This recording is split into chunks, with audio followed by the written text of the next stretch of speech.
తాజా వార్తలను అందిస్తున్న కడప తెలుగు న్యూస్ కు స్వాగతం.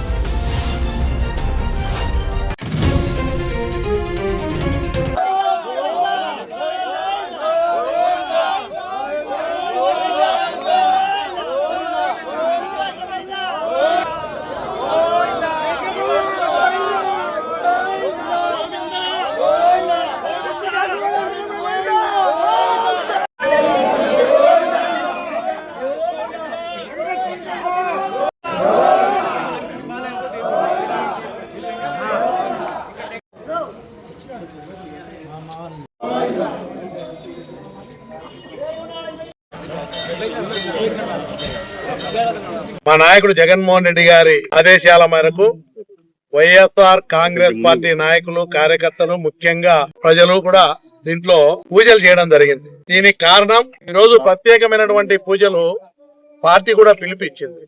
దీనికి అందరికి కూడా కారణము కోట్లాది మంది భక్తుల యొక్క ఈ రాష్ట్రంలో గాని, దేశంలో గాని, ప్రపంచంలో ఉన్నటువంటి శ్రీ వెంకటేశ్వర స్వామి కలియుగ దైవాన్ని ఎంతో భక్తితో పవిత్రంగా భావిస్తూ, ఎంతో నమ్మకంతో, విశ్వాసంతో ఆ ఆలయానికి వెళ్లేటువంటి భక్తుల యొక్క మనోభావాలు దెబ్బతినకుండా మన వెంకటేశ్వర స్వామి ప్రాశస్త్యాన్ని ఇంకా పెంచే విధంగా, ఇంకా పవిత్రంగా ఉండే విధంగా కాపాడవలసిన బాధ్యత మన అందరి మీద ఉంది, ప్రజలందరి మీద. మరీ ముఖ్యంగా అధికారంలో ఉన్నటువంటి కూటమి నాయకులు, గౌరవ ముఖ్యమంత్రి చంద్రబాబు నాయుడు గారు గాని, అదే విధంగా గౌరవ డిప్యూటీ సీఎం పవన్ కళ్యాణ్ గారు గాని, నారా లోకేష్ గాని, మిగతా భాగస్వాములైనటువంటి బీజేపీ పార్టీ గాని, ప్రతి ఒక్కరికి కూడా ఈ ఆలయ యొక్క ప్రతిష్ట కాపాడాలా, కోట్లాది మంది యొక్క ప్రజల యొక్క భక్తుల యొక్క మనోభావాలు దెబ్బతినకుండా దేవాలయ ప్రాంగణంలో అడుగు పెడితే ఒక పవిత్రమైన స్థలంగా, ఒక మంచి ఆలోచన, మంచి భావాలు కలిగే విధంగా, వారి నమ్మకాలన్నీ కూడా భగవంతుడు ఆశీర్వదించి మంచి చేస్తాడనే ఆలోచన కలిగే విధంగా ఆలయ యొక్క పవిత్రతను కాపాడాలంటే ఆలయానికి ఉన్నటువంటి ఒక ట్రస్ట్ యొక్క తిరుమల తిరుపతి దేవస్థానం చైర్మన్ గా ఉన్నటువంటి వ్యక్తులు గాని, దాంట్లో ఉన్నటువంటి మెంబర్స్, బోర్డులో ఉన్నటువంటి మెంబర్స్ గాని, ప్రతి ఒక్కరు కూడా ఆలయంలో పనిచేసే వాళ్ళు గాని, ఆ పోస్టుకు అర్హత కావాలంటే దేవుడి మీద నమ్మకం ఉండాలి, సేవ చేయాలనే ఆలోచన భావం కలగాల. అలాంటి వ్యక్తులు బాధ్యత కలిగినటువంటి టీటీడీ చైర్మన్ గా గాని, మెంబర్లుగా గాని ఉంటే ఇంకా ఆలయ ప్రతిష్ట పెరుగుతుంది.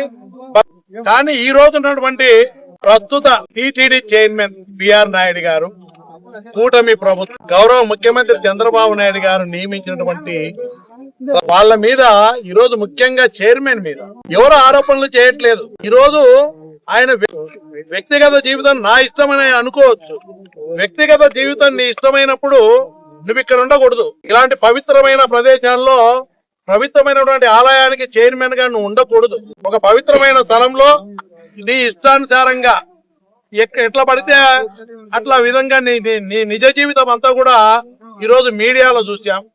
బాధితులు కూడా చైర్మన్ గురించి చెప్పిన పరిస్థితులు చూసాం. అవన్నీ చూసిన తర్వాత కూడా ఆయన మాట్లాడిన భాష ఒక్కటి మీరు గమనించండి.